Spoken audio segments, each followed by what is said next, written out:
मेरो बाबु टिका लाउँदै यस्तो खालको आशीर्वाद चाहिँ पाइयो भने त खतरै हुने भयो है। बुहारी नानी चाहिँ बेस्या परुन्, बेस्यालयबाट उठाएर ल्याएकी चाहिँ तेरी बुहारी परुन्। तेरो चाहिँ नि सन्तान मन्तान 9 महिनाभित्र होस्, जन्मिने बेला चाहिँ नि तेरो सन्तान तुइयोस्।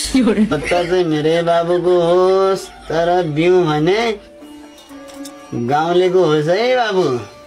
क्यान्सरको उपचार गर्दा गर्दै मेरो बाबु चाहिँ क्यान्सर अस्पताल भर्ना हुन परोस्। यही गरी देवीको हात लागेपछि तेरा दाहिने खुट्टा चटक्क काट्न परोस्। मेरो बाबुको टाउकोमा एउटा लिखा पनि नपरोस्, तर जुम्रा भने ढाडी ढाडी हुनु पर्यो।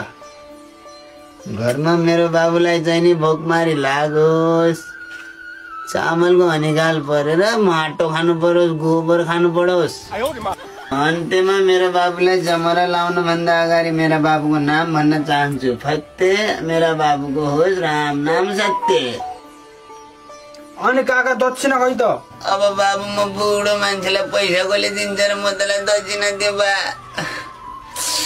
फलफुलमा केरा राखेको छु, खाने बका। बाबु बुढो मान्छेको भोलि कति पैसा देउला, गएर सपिङ आउनुला भनेको थिएँ मैले। बाबु मेरो बा आमालाई पनि पठाए।